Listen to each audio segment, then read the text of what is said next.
కన్నీరు రాగానే మాట కొంచెం తడబడుతుండగానే ఏమైంది మామా అంటూ అడిగే గొంతు వీరా. నీతో ఉంటే నవ్వుతూ ఉంటారా, నువ్వుంటేనే మనమని అంటామురా. కారణాలు దొరకవు నువ్వు దూరం పోవాలన్నా, నీకు నాకు మధ్యలో దూరం రావాలన్నా. వద్దు అంటూ ఆ క్షణాన్ని ఏడుస్తూ ఆపనా.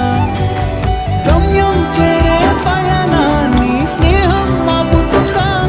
నీ మంచే కోరి పొమ్మనేంత ప్రేమే మాకు లేదా. అల్లుకున్న తీగతో కలుసుకున్న కులం, స్నేహమన్న మాటలో ముచ్చటైన ముకురం. అందమైన జీవితం పంచుకున్న దోస్తులం, బాధలే